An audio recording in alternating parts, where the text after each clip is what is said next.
Halo teman-teman semuanya. Di video ini, mari kita berbicara tentang lingkungan. Jikalau aku mengatakan kata mandi, minum, mencuci piring, dan mencuci tangan, apakah hal yang muncul di pikiran teman-teman semua? Yap, air. Air adalah sumber kehidupan manusia, di mana kebutuhan air adalah kebutuhan pokok manusia yang harus terpenuhi agar kehidupan manusia menjadi sejahtera. Tetapi, bagaimana jika air yang mengalir ke rumah kita justru keruh, coklat, dan tidak layak pakai? Sayangnya, di beberapa wilayah Sumatera Utara, kondisi ini masih sering terjadi. Bahkan, semakin parah setelah terjadinya banjir bandang pada tahun 2025. Terjadi krisis air bersih di mana-mana. Bahkan, hingga Februari tahun 2026, hal terkait dengan air bersih masih menjadi keluhan para masyarakat.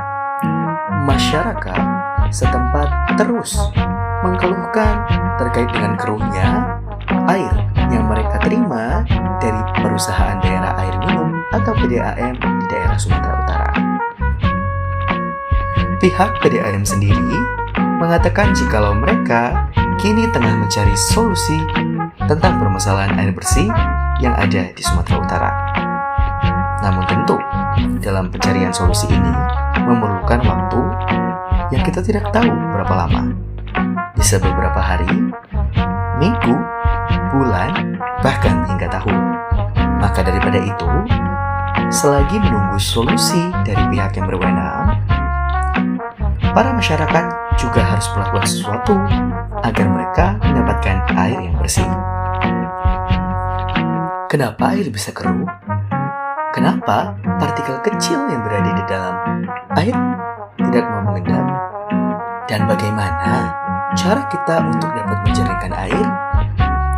Tentu jawabannya bukanlah sihir. Jawabannya adalah fisika.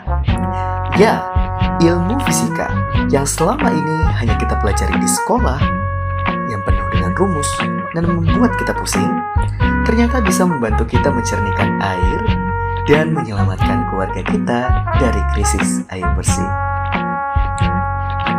Air keruh sendiri merupakan suatu air yang mengandung partikel koloid di dalamnya.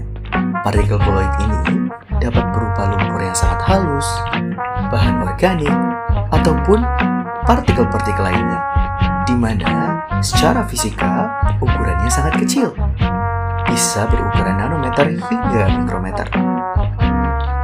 Selain itu, permukaan partikel-partikel tersebut bermuatan listrik negatif, yang hal inilah mengakibatkan partikel-partikel saling tolak-menolak.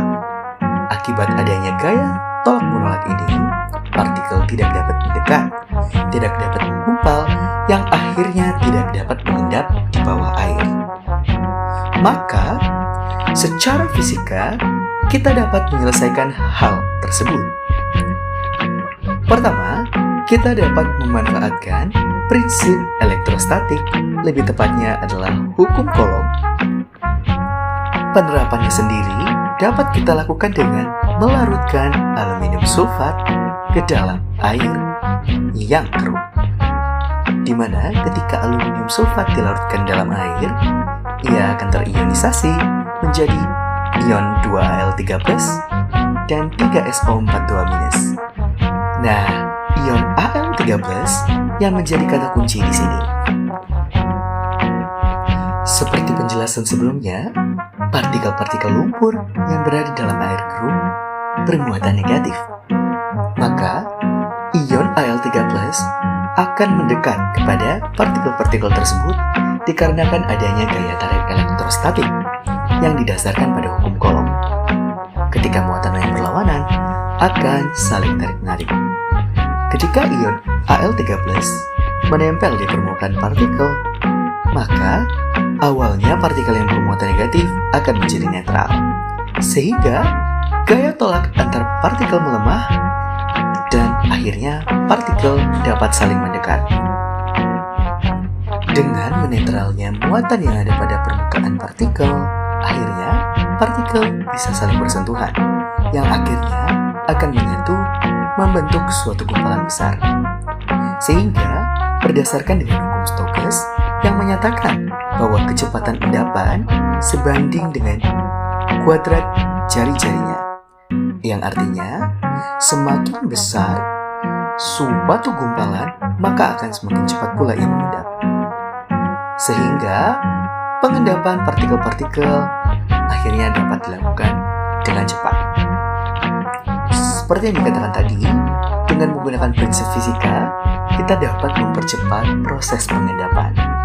Selain melakukan pengendapan, kita juga dapat memanfaatkan fisika untuk membersihkan air keruh dengan pemanfaatan filter gravitasi.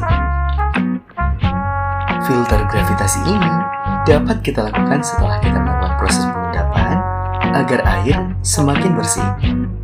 Di mana prinsip dari filter gravitasi adalah melewatkan air melewati suatu medium alam yang berpori-pori,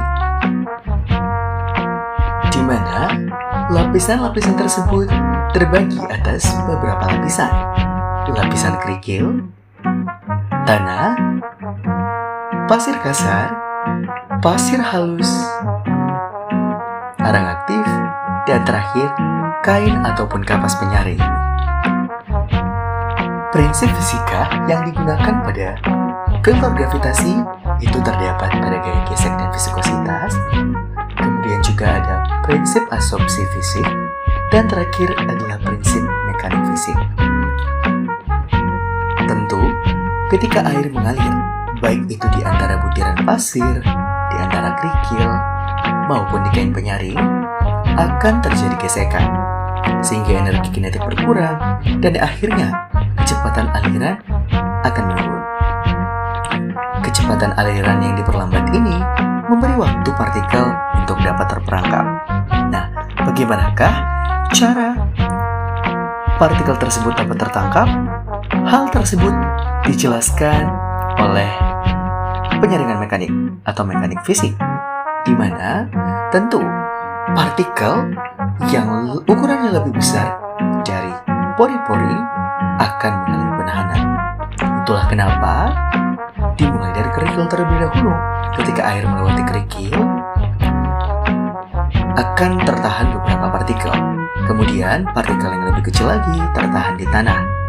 Kemudian lebih kecil lagi tertahan di pasir, yang akhirnya berada pada bagian arang aktif. Pada arang aktif ini dimanfaatkan prinsip absorpsi fisik.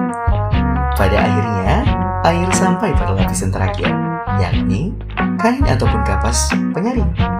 Setelah melewatinya, air akan menjadi bersih. Wah, ternyata pemanfaatan prinsip fisika dapat menyelesaikan permasalahan lingkungan. Salah satunya adalah terkait dengan air keruh. Saya harap masyarakat setempat di Sumatera Utara dapat memanfaatkan prinsip tersebut agar dapat terlepas dari masalah krisis air bersih. Saya, Stefan Taulaya, izin undur diri. Terima kasih.